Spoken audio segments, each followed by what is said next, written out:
Now, from your weather authority, here's Chief Meteorologist Dan Smith. Well, good Tuesday evening, San Angelo. A lot of these clouds moving into the Concho Valley from the east, a little bit different than what we typically see, and that is a result of an almost tropical system down towards the southeast at the moment. It's unlikely that we are going to have the rain making it much closer to here. It has been a bit of a disappointment going into this week. 92 degrees at the airport right now. Dew point, humidity, they're all up. A lot of these ingredients are in place, but the energy, all these sparse cells trekking west are fizzling out just about as quickly as they're forming. There's not a whole lot of energy to sustain them, even despite the heat, but even so, it is a little bit cooler than what we had been. 10 to 15 miles an hour for those winds right now, gusting up to 20. Now, here's the main thing. You see these cumulus clouds moving off from east to west. Then you have these cirrus clouds at a little bit of a higher angle, so they're moving at different speeds and different directions here, moving up from the north.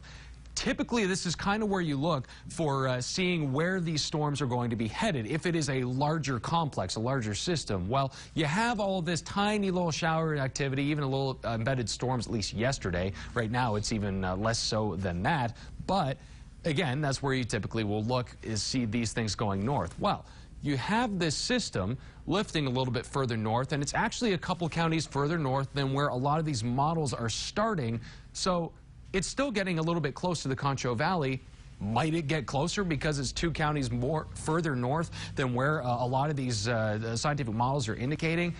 That is an interesting call, because if we get it any further, of course, then some of these rain bands will start coming over to San Angelo. I'm holding at a 20% chance for both tomorrow and the next day. Like I said, it is a bit disappointing, and for one thing, they're dealing with some coastal flooding all along there. I know Katy was under a flash flood warning just a little bit short time ago.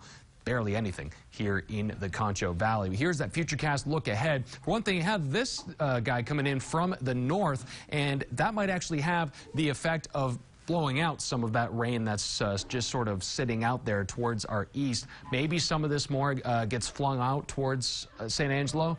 I don't think that's going to happen so much as this comes out, washes out, and there's not a whole lot of activity. 20% seems like the best call right now. It is low and certainly lower than we had been trending going into the week, but it is unfortunately the best I can muster for now. Budget Blinds giving away a pair of wireless speakers valued at about $300, and we will be drawing the prize, of course, this Friday, the 22nd. Visit ConchoValleyHomepage.com and enter to win. Best of luck, everybody. 70 degrees for tonight. Partly cloudy skies. Winds from the southeast shouldn't be too bad at that. For tomorrow, about a little bit warmer at that, but those isolated storms, I still have them to the southeast. About a 20% chance here in San Angelo, maybe even just the slightest bit higher down towards Northwest Hill Country, Menard, Mason Junction, that neck of the woods. And then we're cranking up the heat again. Surprise. Friday, Saturday, Sunday, all in the hundreds. Saturday actually really looks to get the high pressure kicking in at 103, may even hit 105 if the upward trend keeps going on. Luckily, though, we are going to be cooling back to about the mid-90s, it looks like, by this time next week. But deal with the heat while you can and enjoy these cooler temperatures while you can as well. We'll be right back.